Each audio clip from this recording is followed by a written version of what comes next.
Valley Railway on a particularly warm June Wednesday. I'm here as guard, hence the uniform, for a advanced driving experience, which is basically 3 ECS or empty coaching stock runs up and down the railway. So it's a nice easy day for me. Quite enjoying myself.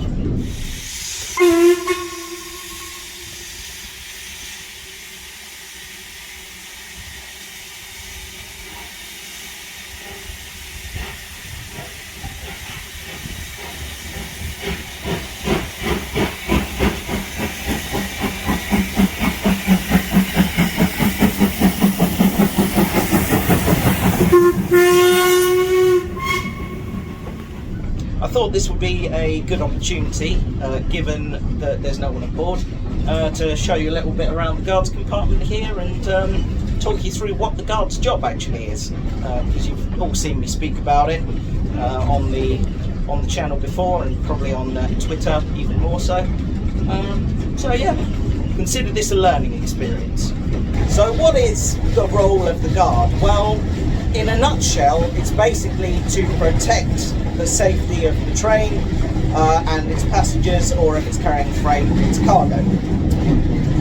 And we do this when the train's in motion, generally by keeping a good lookout. So while I'm sat here, I'll be keeping an eye out the window. When I know we're going to pass a signal or a bridge or anything of the sort, I will check the aspect of the signal, make sure there's nothing on the bridge. When I come to a crossing, I'm looking out just as an extra pair of eyes to see that there's nothing obstructing the crossing, and just keeping an eye out and an ear out for anything that's not quite right. So if the train suddenly ground to a halt, I'd be straight to that window there, or that window behind me, to see what's happening and what, if anything, I need to do to sort the problem out.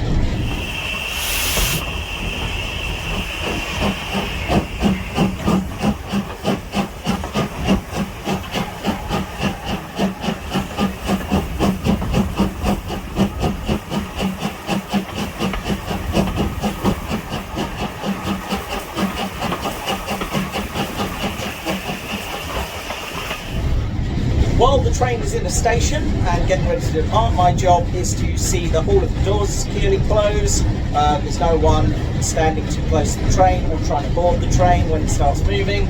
And when I'm satisfied that everything is safe and the train is complete with the tail lamp, that everything is okay to go, I will then blow my whistle and wave my green flag. As the train starts moving, I'm then keeping an eye out for anything untoward going on, anyone rushing towards the train from the platform, doors flying open, anything that could affect the safety of the train or anyone on or around the railway. If I'm not happy, if I see someone come rushing towards the train or a door flying open, for example, I will go and grab that red emergency brake lever and I'll bring the train to a stop and get out on the platform, resolve whatever it is that needs resolving, and start the dispatch process again.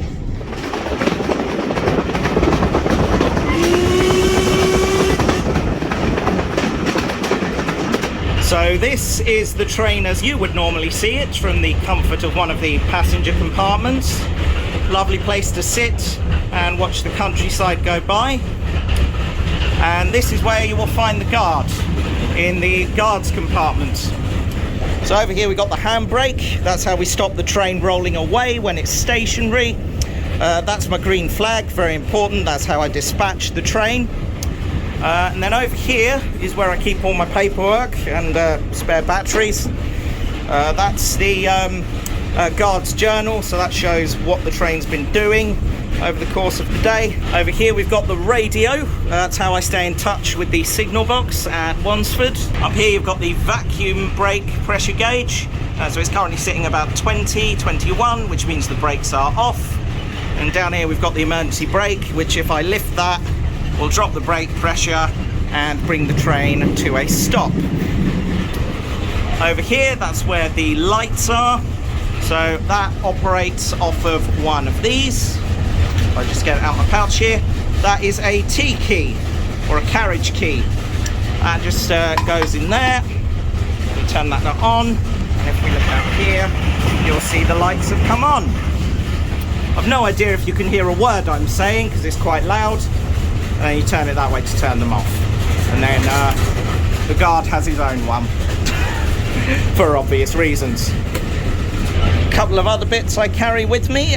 This is a Bardic lamp, which has a white light and then 3 colour aspects: red, yellow and green.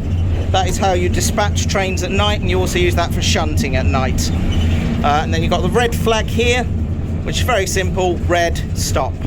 You use that if you want to bring the train to a stop for any reason. Over here are some photos I've stuck up that no one has removed yet. I think that's highly appropriate. And then over here we've got the most important bit of kit: sandwiches.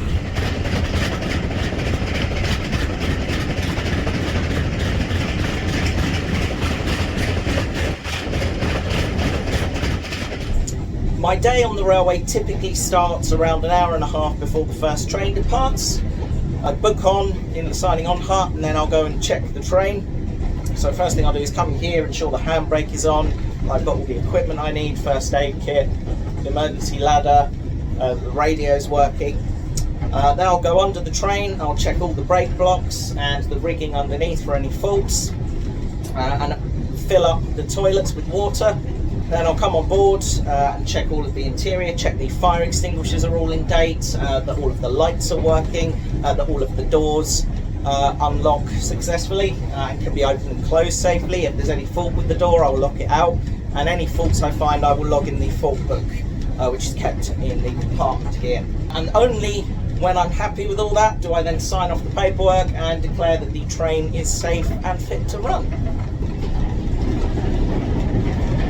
That's a tunnel.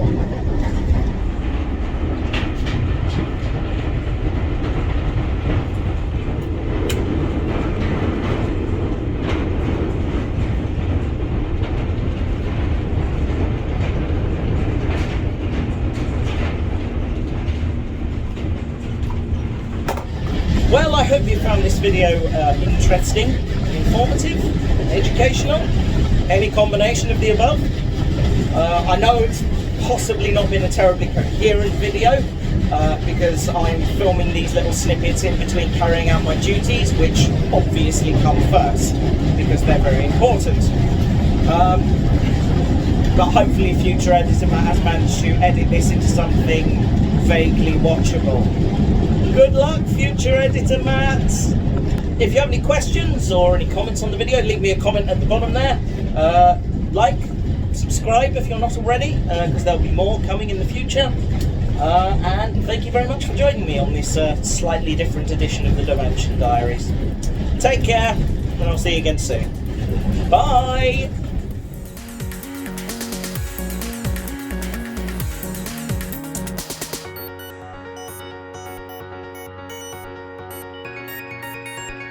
Love it when you say goodnight in the morning.